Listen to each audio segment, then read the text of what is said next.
Peyri Deiza u Belgiji smešten je u Bruželovu u provinciji Henao. Najveći zoološki vrt u Belgiji nudi preko 550 vrsta i preko 7000 životinja koje možete vidjeti i otkriti. Kako je više puta proglašen najboljim zoološkim vrtom u Evropi, Peyri Deiza je definitivno nezaobilazna destinacija kada posetite Belgiju.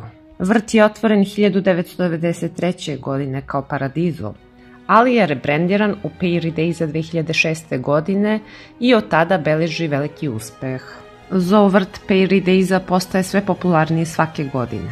Ovo nije samo zoološki vrt, već i tematski park, a ono što je bitnije da znate da je to i hotel. Svakako bih želela ponovo posetiti, ali i provesti noć u jednoj od soba koje pružaju direktan pogled na životinje. Možete spavati sa polarnim medvedima, pingvinima, tigrovima, vukovima ili moržovima. Zoološki vrt je otvoren svakog dana osim mesec dana zimi. Ujutru park se otvara u 10 sati, osim ako noćite, tada možete ući u 9, i obično se zatvara u 18 časova. Međutim, u posebnim prilikama park ostaje otvoren i duže. Park je osnovan kao ptičji kavez Paradiso 1993. godine.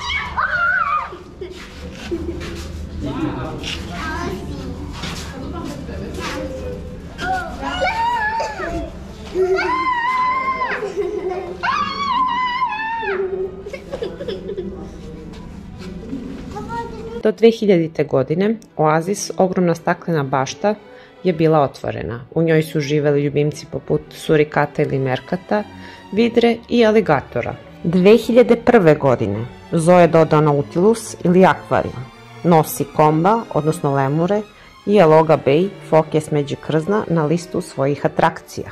2002. godine otvorena su još 2 nova izložbena prostora, Aloga Bay, foke smeđe krzna i Madidi Island, sivkaste majmune. 2004. godine zoo je napravio seriju visećih mostova koji omogućavaju posetiocima da vide izložbe odozgo.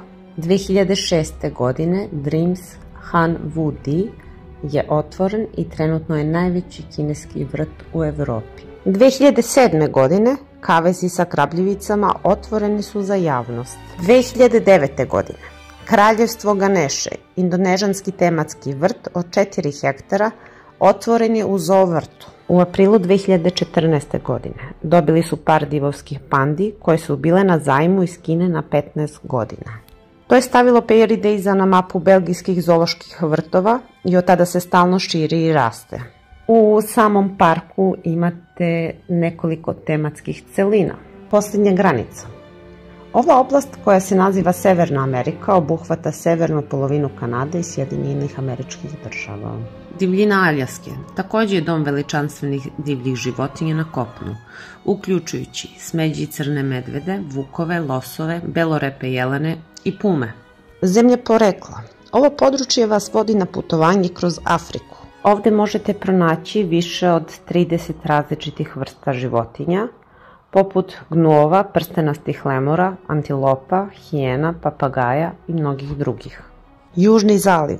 Odlazimo u Australiju, gde ćemo videti mnoge vrste ptica i divnih životinja poput kengura, koala i vombata. Zemlja hladnoća. Predstavlja regije Skandinavije, Laponije, Rusije, Amerike, Sibira, pa čak Arktika i Antarktika. Životinje u ovom delu parka uključuju pingvine, irvase, rakune, sibirskog tigra, morske vukove i polarne medvede. Ovde sam videla 2 vrste pingvina. Neki od njih šetaju među posetiocima, dok su drugi smešteni u prostorijama sa hladnim ambijentom i bazenom. U bazenu pingvini su se zabavljali. Čas su se igrali, čas su pravili različite zvukove, možda su se čak i svađali. Atmosfera u prostoriji bila je poput Antarktika.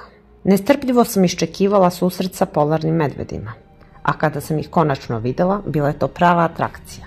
Uživala sam gledajući ih kako se maze, gotovo kao da su u romantičnom francuskom filmu. Kraljevstvo Ganeše.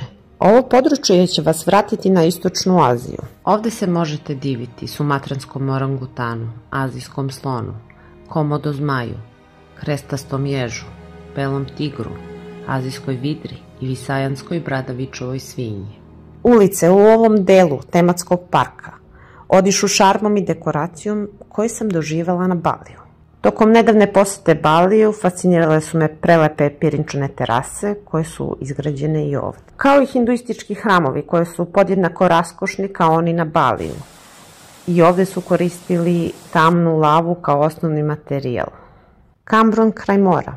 Stari neoklasični zamak pretvoren je u akvarijum. Srednje kraljevstvo. Kontinent Kine je odmah iza ugla. Najpoznatija životinja koju ćete ovde sresti biće panda. Manastir Cambron. Ovaj deo je posvećen srednjovekovnom manastiru koji je smešten na teritoriji današnjeg parka u Belgiji. U dvorištu nekadašnje farme manastira Cambron možete se upoznati sa farmerskim životinjama i drugim manje egzotičnim vrstama. Ovo je deo parka gde se organizuje demonstracija letenja grabljivica. Ovaj deo takođe će vam predstaviti različite ptice. Ovde možete biti čuvar zoološkog vrta na jedan dan. Postoje i 4 dodatne ture koje možete rezervisati. Priprema hrane za slonove, susret sa lavom, poseta sajmirima, druženje sa tapirima. Ulaznice se kreću od 39 evra za odrasle, 33 evra za decu od 3 do 11 godina, a postoje i sezonske karte. Postoje različiti smešteni kapaciteti unutar samog parka, uključujući Full Moon Lodge, Polarnu kuću, Native Village, kuću tigrova, Paddling Bear Hotel, kuću morža, Paddling Bear Lodge i kuću pingvina. Krenite u avanturu autentičnim parnim vozom na pravoj staroj železničkoj pruzi. Ova pruga ima širinu šina od 60 cm, uže od normalne veličine, sa pravom malom parnom lokomotivom koja vuče predivne vagone otvorenog tipa prve klase umerenom brzinom od 7 km na čas. Putovaćete stazom dužine preko 2 km koja prelazi celu južnu oblast Paradisa uz rubove jezera, prolazeći kroz australijski svet, ostrvo Lemura, od vulkana sa gorilama pa sve do bazena sa nilskim konjima. Ako biste odlučili da posetite Paradisa, trebalo bi vam više od jednog dana kako biste sve videli. Preporučujem barem 2 dana kako biste imali dovoljno vremena i videli sve znamenitosti. Poseta ovom zoovrtu pruža nezaboravno iskustvo susreta sa raznolikim svetom divljine, istovremeno naglašavajući važnost očuvanja prirode i podršku zaštiti ugroženih vrsta. I ovo je samo opširan pregled onoga što Paradisa nudi, pa je vredno istražiti i planirati unapred ako planirate posetu ovom spektakularnom zoovrtu u Belgiji.